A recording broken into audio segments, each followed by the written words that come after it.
რადიო თავისუფლება და არტარია წარმოგიდგენთ.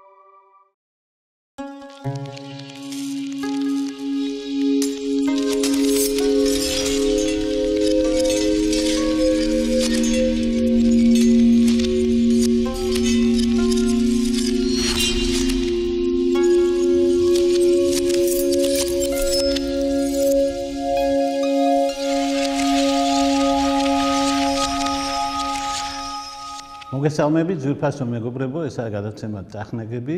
მე ვარ ლევან ბერძენიშვილი, მიყვავს ეს ლიტერატურული გადაცემა და ამ გადაცემაში ჩვენ გვაქვს რუბრიკები, ტრადიციული რუბრიკები, რომელთაგან ერთ-ერთი არის ოდე et amo, ეს გახლავთ ცნობილი ლექსიდან ნაწყვეტი odi et amo, პროზაულად ასე წაიკითხება, პოეტურად იკითხება ოდე et amo, ვითომ ერთი სიტყვა, ისე არის დაწერილი, მძულს და მიყვარს ერთდროულად.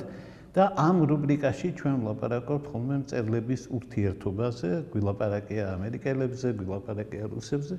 დღეს ვილაპარაკებთ ფრანგი მწერლების ურთიერთობაზე, თან ერთი მწერალთაგანი უკვე გვყავდა ამის მაგვარ გადაცემაში, ეს გახლავთ ჟან-პოლ სარტრი.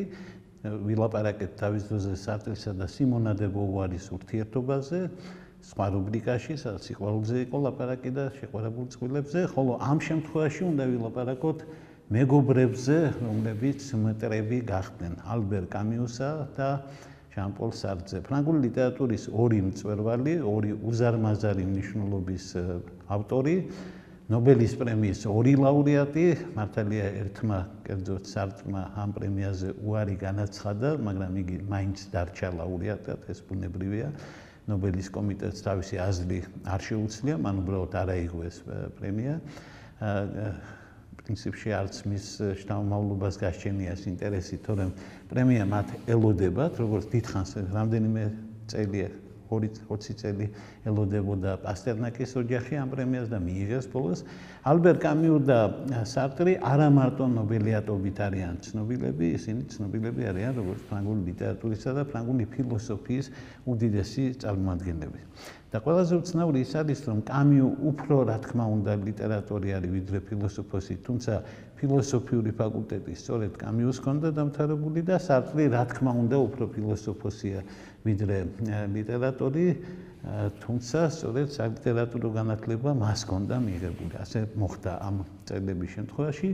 ალბერტ კამიუსა და სარტრის გადაკვეთა ძალიან ძნელად იყო წარმოსადგენი, იმიტომ რომ ბევრი რამ უნდა მომხდარიყო, რომ ეს ორი ადამიანი ერთმანეთს უბრალოდ ფიზიკურად შეხვედროდა და მერე რაც თავარია დამეგობრებული იყვნენ და თან ისეთი მეგობრობა ყოფილიყო, რომელსაც მთელი მსოფლიო თვალყურს მიადევნებდა და განხეთქილება იქნებოდა ყველასთვის დიდი სენსაცია. საქმე ის გახლავთ, რომ კამიუ სულ სხვაგან საფრანგეთში არ დაბადებულა, იგი ალჟირში დაიბადა, ალჟირის ერთ-ერთი პატარა ქალაქის გარეუბანში დაიბადა, შემდეგ ორანში გაიზარდა, იქვე ალჟირში მიიღო მან განათლება, ის იყო ეგრეთ წოდებული შავფეხიანი, ასე ეძახიან შავფეხებს ან შავფეხიანებს. ფრანგები ეძახიან იმ ფრანგებს, რომლებიც ალჟირში დაიბადნენ, ალჟირელ ფრანგებს და იგი იყო შავფეხიანი და იგი ზრუნავდა ფრანგებისა და ალჟირელების, ფრანგებისა და არაბების შერიგებაზე და იგი იყო ბავშვობიდანვე და ახალგაზრდობიდან გადახრა მას ჰქონდა მარცხნივ, ასე ვთქვათ, პოლიტიკური თვალსაზრისით მემარცხენე იყო, იმდენად რომ თავისი მასწავლებლის გრენიეს, ასე ვთქვათ, რჩევით კომუნისტურ პარტიაშიც კი შევიდა. ვინაიდან მას მიაჩნდა, რომ არსებული მდგომარეობა იყო აუტანელი და ბურჟუაზიული საფრანგეთი მას არ მოსწონდა და ცდილობდა მის შეცვლას, მას ეგონა, რომ კომუნისტებთან იპოვიდა საერთო ენას, მან ისიც თქვა, რომ ეს მისთვის არის გარკვეული ასკეზა, განმარტოვება კომუნისტურ პარტიაში და იქ მალე გაშიფრეს, რაკაც ის იყო, მას არ მოწონდა სტალინური რეპრესიები, მას არ მოწონდა მაო, მას არ მოწონდა ფიდელ კასტრო, მას საერთოდ არც ერთი კომუნისტი არ მოწონდა, მას არ მოწონდა სოციალიზმი პრაქტიკაში. იგი სულ სხვა ტიპის საზოგადოებას ხედავდა და გაცილებით უფრო ახლოს იყო ანარქისტებთან და ანარქო-სინდიკალისტებთან ვიდრე კომუნისტებთან. ამიტომ კომპარტიაში იგი ძალიან მალე გამოააშკარავეს მათი აზრით და გარიცხეს პარტიიდან, თვითონაც ასე ვთქვათ, შემდგომში კომუნისტური იდეები მას არასოდეს არ ქონია. თავიდანვე არ ქონია, მაგრამ იყო ამ პარტიის წევრი. ყველაზე უცნაურია, რომ სარტრი, რომელმაც მთელი ცხოვრება უერთგულა, თითქმის მთელი ცხოვრება უერთგულა კომუნისტურ იდეას, აი ის კი არასოდეს არ ყოფილა კომუნისტური პარტიის წევრი. იმიტომ რომ განსხვავებით კამიუსაგან, რომელიც დაიბადა ალჟირში, რომელიც იყო ძალიან ღარიბი ოჯახიდან, რომლის მამა პირველ მსოფლიო ომში დაიღუპა, ხოლო დედა იყო დამლაგებელი, უბრალო დამლაგებელი და უაღრესად გაჭირვებული ოჯახი იყო. აი ამ ვითარებისგან განსხვავებით სარტრი არის დაბადებული მაღალი წარმოშობისა და წარმომავლობის ოჯახში, მიღებული აქვს უმაღლესი განათლება, რაც კი შეიძლება ვთქვათ ეკოლ ნორმალი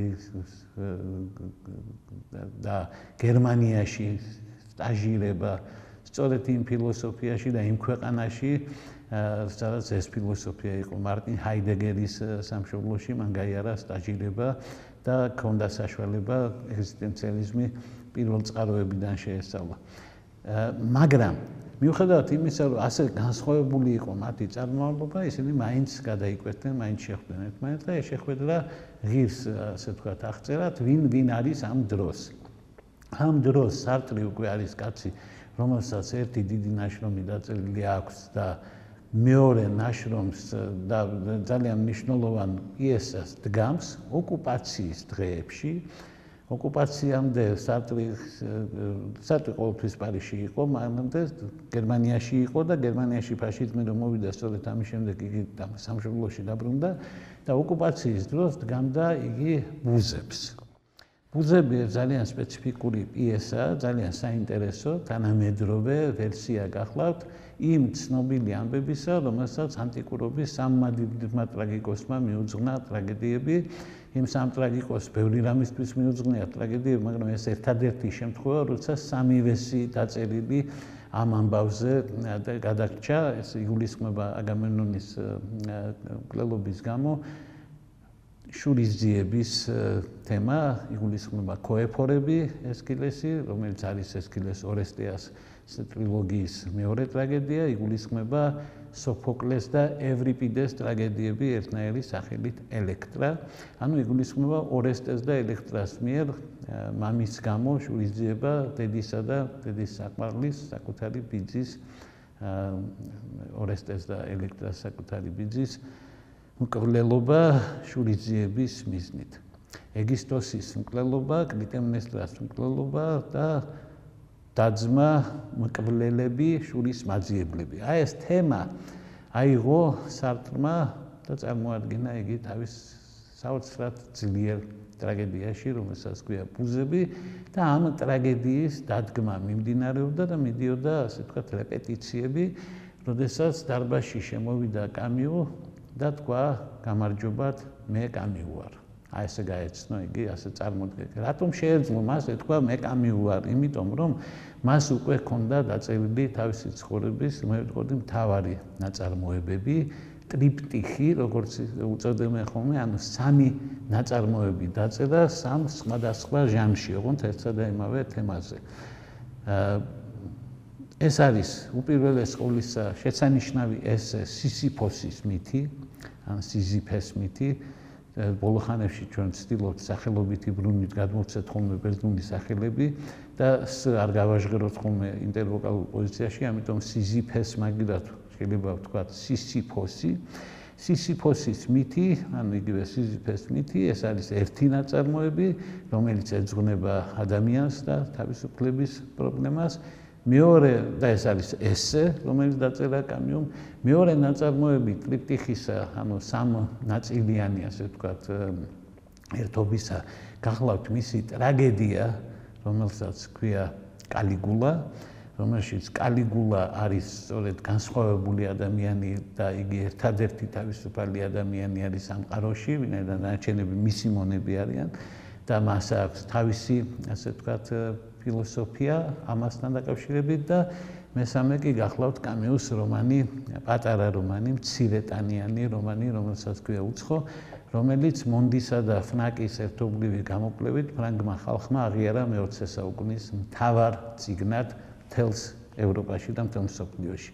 მეორე ადგილზე მათი აზრით გავიდა მარსელ პრუსტი დაკარგული დროის ძიებაში. ეს პატარა რომანი უცხო ეს არის სინამდვილეში საფრანგეთის პასპორტი, ეს არის ფრანგული აზროვნების და ფრანგული ლიტერატურის სიამაყე მარგალიტი.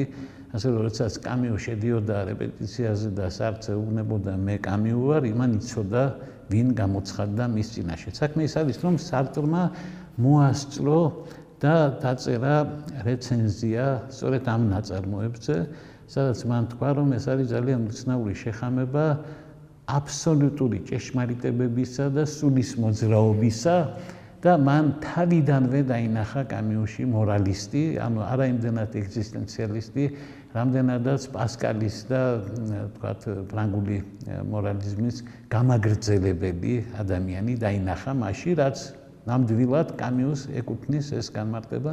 კამიუ უპირველეს ყოვლისა არის ჰუმანისტი. მე არასოდეს არ დამავიწყდება, როდესაც ის მოძღვრებაზე ლაპარაკობდა და იყო მოძღვრება და იყო კამათი ახლა ვინ არის მართალი, შავფეხიანი ფრანგები არიან მართალი, თუ ალჟირელები არიან მართალი. კამიუ იბრძოდა ალჟირელების უფლებისთვის, მაგრამ შავფეხიანების უფლებებთან ერთად, ანუ ხოლო ალჟირელებმა საბოლოო ჯამში შავფეხიანების გამოყრა და გამორეკვა გადაწყვიტეს.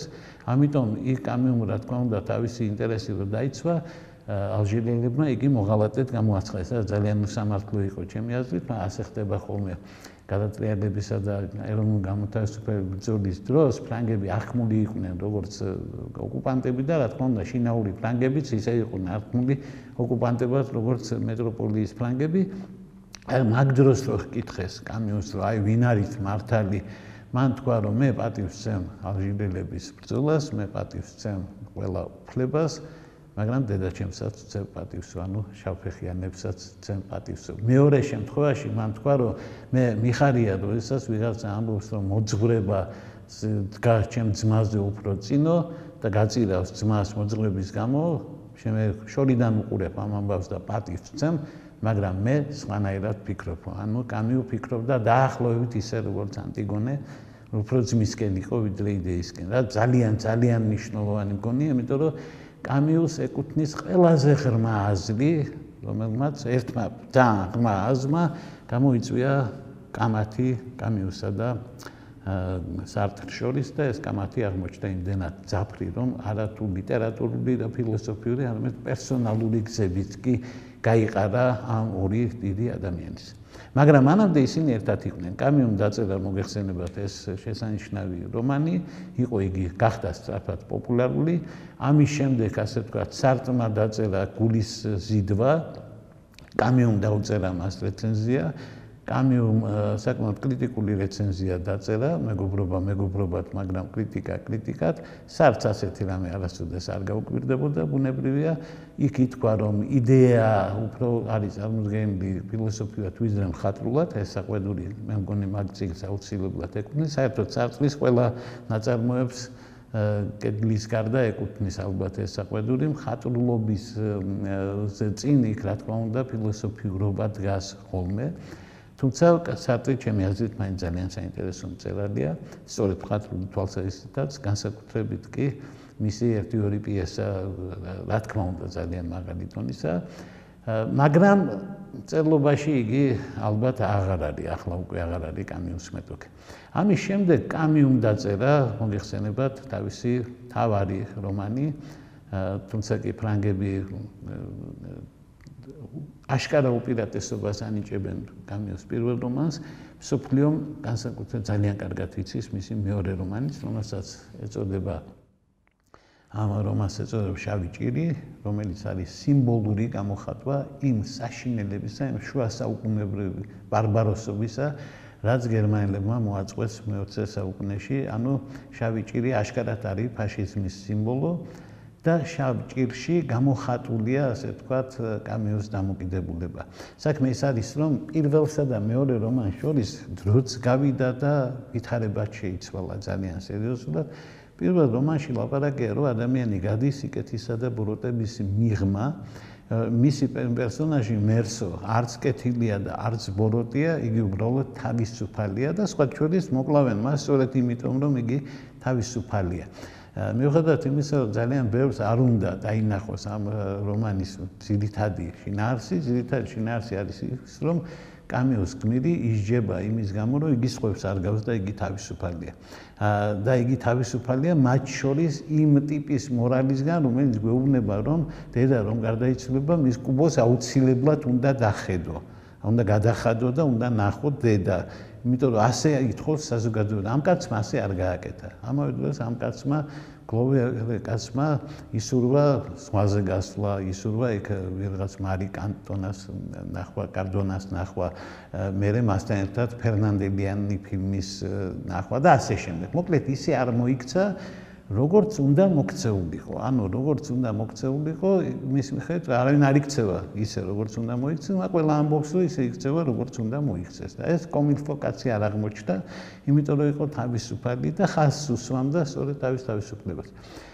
ამ შემთხვევაში, რა თქმა უნდა, სრული გათავისუფლება საზოგადოებისაგან და საზოგადოების პრობლემებისაგან ჩვენთვის ნაცნობი თემაა, და კეთილაურის თემაც არის და სხვა, ოღონდ ჩვენი გმირი გაცილებით უფრო, ასე ვთქვათ, სხვა გზიდან მივიდა ამ თავის გათავისუფლებამდე და გაცილებით უფრო ზნეობრივი გადაწყვეტილება მიიღო, მაგრამ მაინც იგივე არის. არ მოწონთ, იმიტომ რომ არავის არ გავს, იმიტომ რომ ისე არ იქცევა, როგორც თემმა დაიბარა, ისიც ისე არ იქცევა, როგორც საზოგადოებას მოწონს, იმიტომ რომ იცით რა ედება ბრალად, ახლა პროკურორის სიტყვაში ისეთი რამეები წერია, ზოგს შეიძლება გაუკვირდეს, მაგრამ ბრალად ედება, რომ ნორმალური არ არის, რადგან ალჟირში მუშაობს და პარიზში დაწინაურებაზე უარი თქვა. ქალმა ცოლობა შეთავაზა და უარი უთხრა. დედა მის მაგერად სახლში ყავდეს, ყავს, ასე ვთქვათ, ყავდა თავშესაფარში. იმის მაგივრად დედის კუბოსთან ეტირა, იქ რძიანი ყავა დალია და არ დახედა მშობელს და ასე შემდეგ და ასე შემდეგ. მოკლედ, ბევრი რამ ითქვა ისეთი, რომ ამიტომ იგი დამნაშავე. ფორმალურად მას ბრალი ედება არაბი კაცის გლოვობაში, თუმცა იქ აშკარად იყო დანაშაულის, ასე ვთქვათ, სხვა სახეობა, თუ მაინდა-მაინც იქ იყო აუცილებელი მოგერიებაზე გადაჭარბება, უფრო მაგრამ მოიგერია, ვიდრე ეკუთვნოდა, ეს სხვა მუხლია და ეს სიკვდილი დაჟას არ იმსახურებდა, მაგრამ სიკვდილი დასაჯეს, იმიტომ რომ პროკურატურამ დაამტკიცა, რომ იგი ისეთი არ არის, როგორიც უნდა იყოს. და ეს არის განსაკუთრებული ამ ფრანგებმა ეს იმდენად გულთან მიიტანეს, რომ არ მიკვირს, რომ თავარ ნაწარმოებად გამოაცხადეს, ვინაიდან თავისუფლებაზე უფრო ძვირფასი რა უნდა იყოს იმ სამეულში, რომელიც მათ დაასახელეს თავის დროზე თავისუფლება, ძმობა, ერთობა, ამ თავისუფლება, ძმობა და თანასწორობა, უფრო სუსტი თარგმანი რო ვთქვათ, თუ არა და სიკვდილი, აი რევოლუციის ამ ტრიადას თუ კვარტეტს კამიუმ მოუძებნა პირველი და ყველაზე მთავარი სიტყვა, რა თქმა უნდა, თავისუფლება. აი, განსხვავებით ამისგან დაიწყო ომი. მერსო თუ თავის ლოგიკას გაყვებოდა, ამ ომში ვერ ჩაებუნებოდა და შეიძლება როგორც ბევრმა გააკეთა პირველი მსოფლიო ომის დროს დეზერტირის ყოფილიყო, პირველი მსოფლიო ომის დროს დეზერტირობა ხანდახან ითვლება კიდევაც სწორ ნაბიჯად, იმიტომ რომ არ იყო ისეთი არც ერთი მხარე არ იყო მართალი მაგ ომში თითქოს. მაგრამ მეორე მსოფლიო ომში დეზერტირობა და არჩარევა უკვე სულ სხვა რამ არის და ამან შეცვალა და კორექცია, მაგრამ კამიუმ თავისი ძირითადი ხაზი არ გამოცვალა. კამიუმ თქვა, რომ ადამიანი თავისუფალი არის, მაგრამ ამ თავისუფლებას უნდა ჰქონდეს საზღვრები, რომელსაც მას უწესებს ზნეობა. ამიტომ აბსოლუტური თავისუფლება ნიშნავს აბსოლუტურ ძალადობას და აბსოლუტური ძალადობა ნიშნავს თავისუფლების შეზღუდვას. ამიტომ სულიად ბუნებრივი არის, რომ კამიუმ სულ სხვანაირად დაინახა თავისი თავი მეორე მსოფლიო ომში და მან გაწია წინააღმდეგობა, მან დაწერა უწყინვალესი ნაშრომი, რომელსაც ქვია წერილები ჩემს გერმანელ მეგობარს და იქ გამოჩნდა ეს დამოკიდებულება, ხოლო შემდეგ დაიწერა ეს რომანი. დაიწერა შავი ჭირი, რომელშიც კამიუმ ამხილა, ასე ვთქვათ, ფაშიზმი და ფაშიზმის ბაცილა და თქვა ისტორიული სიტყვები, რომ ეს არასოდეს არ მოკვდება, ეს ბაცილა ყოველთვის იქნება და ერთვენია დღეს გამოაგზავნის ვირთხებს მზიანი ქალაქის ქუჩებში სასიკვდილოდ, ასე რომ ფაშიზმის ბაცილაზე მან სერიოზულად გააფრთხილა კაცობრიობა. ამ დროს სარტრი ასევე უპირისპირდება, რა თქმა უნდა, გერმანელებს ოკუპაციის დროს დგამს თავის ბუძებს, რომელსაც ფრანგები ხვდებიან სრული ახტოვანებით, იმიტომ რომ ფრანგებმა მათში დაინახეს, ასე ვთქვათ, შურისძიება, მომავალი შურისძიება გერმანელებზე. გერმანელები მშვიდად შეხვდნენ ამ პიესას, იმიტომ რომ მასში დაინახეს თავისი თავი ფრანგებზე შურისძიება, პირველ მსოფლიო ომში დამარცხების გამო და არ აღელდნენ ამ პიესის გამო, მოკლედ ამბივალენტური შეფასება ჰქონდა. ამის შემდეგ სარტმა დაწერა თავისი მთავარი ფილოსოფიური ნაშრომი და გახდა ის, რაც არის დღესაც, ანუ ერთ-ერთი უდიდესი ფილოსოფოსი თანამედროვეობის. ამ პერიოდში ისინი ისე ახლოს არიან, რომ უბრალოდ ერთმანეთის გარეშე არ შეუძლიათ. სარტს მოიხსენებათ ყავდა ძალიან ინტიმური მეგობარი სიმონ დე ბოვარი, ამიტომ ეს დუეტი ახლა იქცა ტრიოდ. ანუ სარტრი, ოღონდ ეს არ ყოფილა მენაჟატკვა, იმიტომ რომ სარტსა და ქალბატონს შორის არ ყოფილა თითქოს სექსუალური ურთიერთობა. სარტრი და სარტსა და ქალბატონს შორის იყო კამიუსა და სიმონ დე ბოვარს შორის არ იყო. კამიუ ძალიან ლამაზი კაცი იყო. მას ადარებდნენ ხოლმე ჰამფრი ბოგარტს, რაღაცა ჰქონდა მას ბოგარტისეული. მაშინ როდესაც სარტრი მოგეხსენებათ შეუხედავი კაცი იყო, თან თვალი გაფუჭებული ჰქონდა, სათვალეს ატარებდა, არ ზრუნავდა თავის გარეგნობა, თუმცა ძალიან კარგად იცვამდა. კამიუ კი ნამდვილი ფრანტი იყო, კარგადაც იცვამდა, კიდეც სიგარეტს ეწეოდა ისე, როგორც ქალები ამბობდნენ, ისე სექსუალურად ეწევა სიგარეტს, რომ ნაწილებით წაკითხვაც არ უჭირდება, რომ მიხვდეთ ეგ თავარი მამაკაცია ქვეყანაში. ძალიან პოპულარულები იყვნენ მაგ დროს და ომის შემდეგ ფაქტობრივად რამდენიმე წლის განმავლობაში მათ მიჰყავდათ საფრანგეთი. ანუ საფრანგეთი მათ უყურებდა, მათ უსმენდა, იმიტომ რომ დაინგრა ქვეყანა და განადგურდა ევროპა და ამ ნანგრევებზე მას სჭირდებოდა რაღაც ახალი იდეოლოგია და ეს ახალი იდეოლოგია ვერაფრით ვერ იქნებოდა ვერანაირი მემარჯვენე და ვერ ცენტრისტული. იმდენად მარჯვენა იდეას საშინელება უყვეს ფაშისტებმა, ვინაიდან სწორედ მარჯვენა ფლანგიდან, ასე ვთქვათ, გავიდნენ ისინი უკიდურეს და დაუკრეფავში. მაგრამ მემარცხენეების დრო დადგა, ბუნებრივია და გარკვეული გაგებით ამ მემარცხენეობაში ერთად იყვნენ კამიუც და სარტრიც. ოღონდ კამიუ უფრო იხრებოდა პირველი მემარცხენეობისკენ, არამარქსისტული მემარცხენეობისკენ, მაშინ სარტრი ამტკიცებდა, რომ არამარქსისტული მემარცხენეობა არ არსებობს. აი დღევანდელი სოციალ-დემოკრატია რო დაუჯეროს ვინმე იმას სარტს არ უნდა არსებობდეს, მაგრამ არსებობს. დღევანდელი სოციალ-დემოკრატია აშკარად არ არის მარქსისტული მსოფლიოში, სადაც არის და აშკარად აღარ არის ის სოციალიზმი, რომელსაც გადაგებდა პრაქტიკული სოციალიზმი იმ წლებში. ანუ ვისი თქვა მინდა მე, კამიუ კარგად ხედავდა, რომ მას არ მოსწონს ორი ქვეყანა. ერთი ესაა საბჭოთა კავშირი, რომელიც არ მოსწონს, იმიტომ რომ აი ეს არის, ასე ვთქვათ, მოქმედი სოციალიზმის ქვეყანა, თავისი საკონცენტრაციო ბანაკებით, თავისი გულაგით, თავისი სიტყვის თავისუფლების შეზღუდვით და ასე შემდეგ და ასე შემდეგ. აი ეს ქვეყანა საბჭოთა კავშირი, სტალინის საბჭოთა კავშირი მოწონს სარტს, მაგრამ არ მოწონს კამიუს. მაგრამ კამიუს სარტს არ მოწონს ამერიკა, მაგრამ მოწონს საბჭოთა კავშირი. კამიუს აქვს ძალიან სხვანაირი პოზიცია. საბჭოთა კავშირი არ მოწონს, მაგრამ არც ამერიკის შეერთებული შტატები მოწონს და ამაზე მეგობრებს შორის ჯერ არის თანხმობა, ერთი თანხმობა, რომ ამერიკა არ მოგწონს. ეს საერთო ევროპული თანხმობა არის, რომ ამერიკა არ მოწონს. რატო არ მოწონდა ამერიკა, გასაგებია, საბჭოთა პოზიციიდან უყურებდა, კომუნიზმის პოზიციიდან უყურებდა ამერიკას, ხოლო კამიუს რატო არ მოსწონდა, ეს რა თქმა უნდა, სულ სხვა ამბავია, ეს ძალიან კარგად ჩანს მის მხატვრულ ნაწარმოებებშიც, ესეებშიც. იგი თვლიდა, რომ ტექნიციზმი, ტექნოკრატობა და ამერიკული, ასე ვთქვათ, ყველაფრის მექანიკური აღქმა, მას ასე წარმოედგინა, იყო პრობლემა. იყო ერთხელ შემთხვევა, როდესაც კამიუ გამოდიოდა ამერიკაში, ამერიკელი სტუდენტების წინ და ილაპარაკა მერსოზე. ილაპარაკა მერსოზე, როგორც პრინციპში, როგორც ქრისტიანულ სახეზე. რომ მერსო, როგორც ლევ ნიკოლაევიჩ მიშკინი, როგორც დონ კიხოტი, რაღაცნაირად ქრისტეს სახეა. ამერიკელებმა თქვეს, რომ მერსო არის დამნაშავე.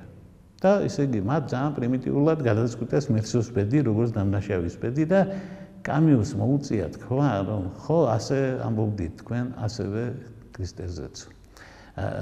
და ამერიკელებმა რა გაიგეს და რა აქედან არ ვიცი, მაგრამ ფაქტი არის, რომ კამიუს თუ გაუმტკიცდებოდა ეგ თავისი აზრი ამერიკელების შესახებ, თორე არ შეეცვლებოდა. ეს აზრი მას ჰქონდა, ამიტომ მან თქვა არც ის და არც ეს და გამოაქვეყნა ეს.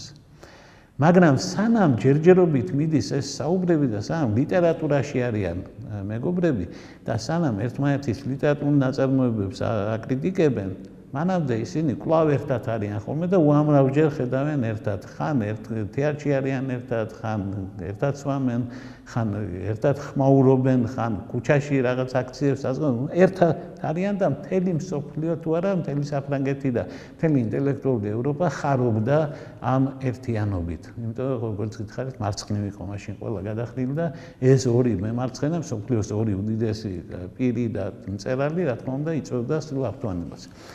ანტიამერიკანიზმი გაუმძაფრა თუ არა კამიუს შემთხვევამ ფოლკნერთან არ ვიცი, მაგრამ შემთხვევა იყო, როდესაც ფოლკნერის ერთ-ერთი პიესა კამიუმ გადააფრანგულა და დადგა და ფოლკნერმა სერიოზულად გააპროტესტა. მე მგონი მას წარმოდგენა არ ქონდა ვინ იყო კამიუ, მაგრამ პროტესტი იყო წმინდა, ასე ვთქვათ, უფლებების პოზიციიდან.